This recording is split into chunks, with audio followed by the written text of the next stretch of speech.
Hey everybody out there. Hope you're all doing well. Reasonably well anyway. Big shout out to all my Catamount Pipe In members and the Norwich University cadets. Today we're going to be going over the D throw, the Leumluath, also known as the grip, and the Taorluath.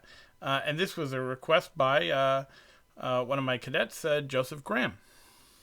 So, coincidentally, you may notice that I'm wearing my Ardbeg shirt because, you need to make sure that you're drinking your disinfectant.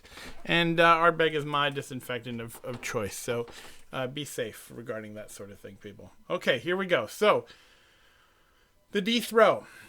So, I play the heavy D throw. And that is... we're going to start from low A. So our starting note, low A, low G, D grace note, back to low G, C, and then D.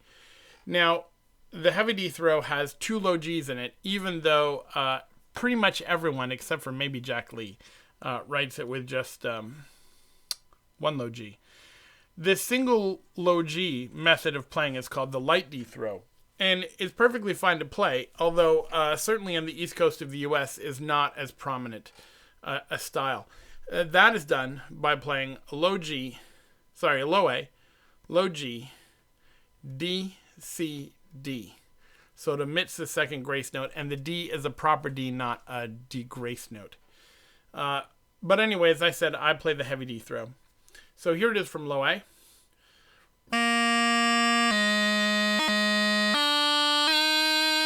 And again.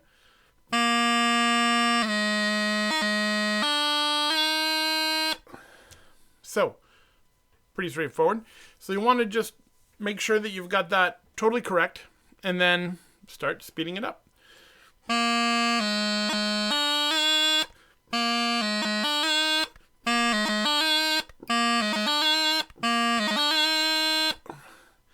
can also work with the exercise that I've provided below.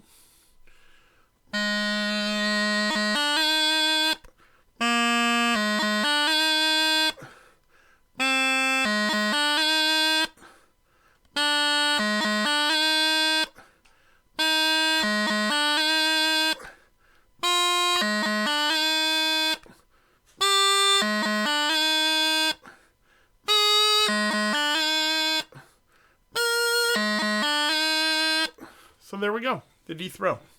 Now, let's move on to the Leumluath. The word Leumluath, pronounced Leumluath, comes from the Gaelic meaning fast, lua, and jump, lem. It's not a common, it is a common but not difficult movement, and it can be mastered with simple practice. So the most basic version is, say, an A to an E. It's related and very similar to the heavy D throw. In fact, the Leumluath is contained within that movement. So again, looking at the examples below, the A to E Leumluath is low A, low G, D grace note, back to low G, and then open up to an E. So the difference between this and the throw is that the throw goes to a C and then a D. But this one, in this example, is an E. I'll do it again. The other one to note is the D Leumluath exception. And the D Leumluath uses a B grace note.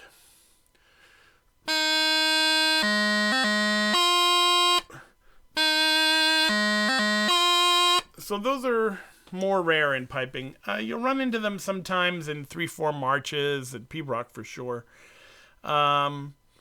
Why the B grace note on the D Leumluath? Because frankly, the D grace note on the D Leumluath sounds just fine. Don't know. It's just one of those things lost in the mists of tradition. Some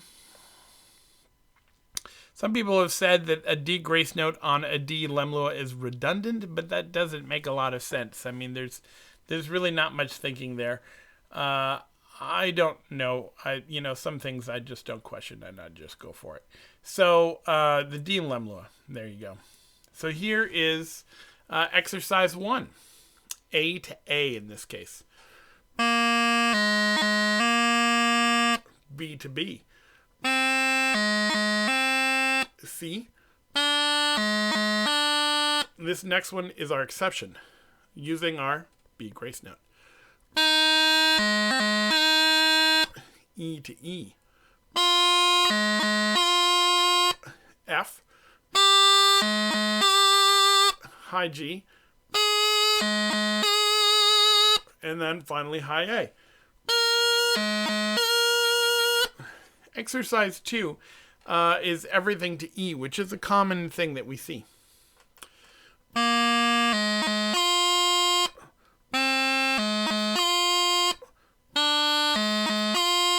Here's our exception.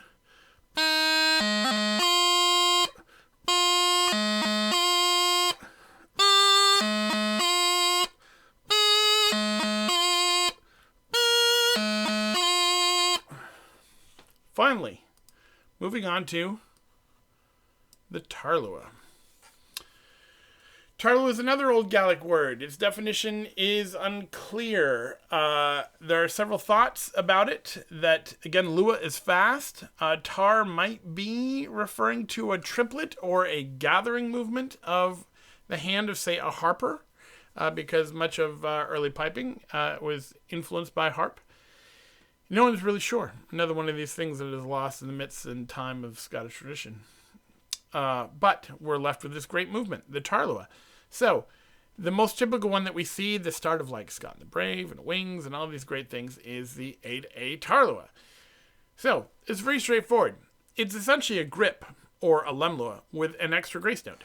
Low A, low G, D grace note on low G, E grace, that's this one, E grace note to A. So I'll do that again. A, G, D grace note, E grace note to A. So that's the 8A Taorluath. Do it again. First movement in Scott the Brave. Now, you'll notice on the exercise sheets below that the D Taorluath also has our exception of the B grace note. So here it is. I'll do it again. I can't think of a single tune that uses a D Taorluath that isn't a pibroch. So for a lot of people, you won't have to worry about that, at least for a while. The Taorluath page, exercise sheet 1 and 2. So the Taorluath can be played from any note to low A. So here's exercise 1.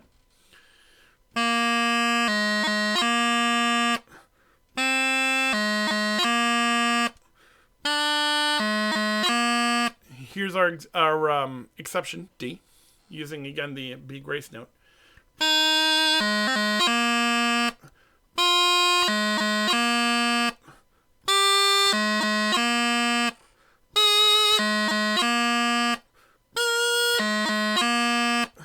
Exercise 2 are some other fairly common ones. A to A again, you know.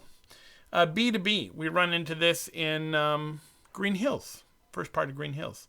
C to C, pretty rare, but we run into it in, I think it's the second part of Bonnie Dundee.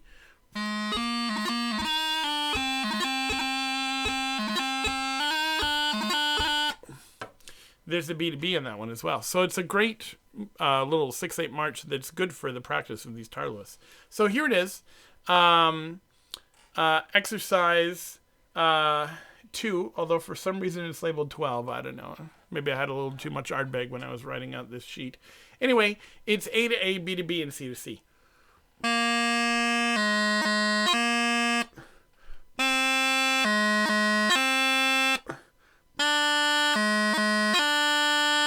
So again, with any of these Taorluaths, the idea is that you're getting them to be clean first, correctly played, and then slowly, once you can play them like reliably and really clean, you speed them up.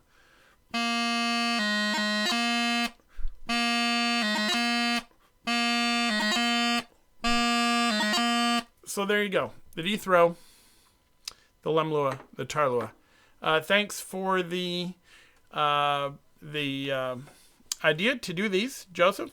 I greatly appreciate it. I hope you're well, and I hope everyone out there is doing well. I will continue making these videos, especially for the Norwich cadets, as our semester has come to a close. Don't worry about grades. I'll check in with you guys at some point fairly soon, and we'll just have everyone do a little online performance or something. We'll figure it out. Anyway, keep watching the videos and keep practicing at home. That's a big important thing, so that when we rejoin one another next semester, or for Catamount, whenever this insanity ends, we can start hitting it as pipe bands again. Love you guys. See ya. Be well.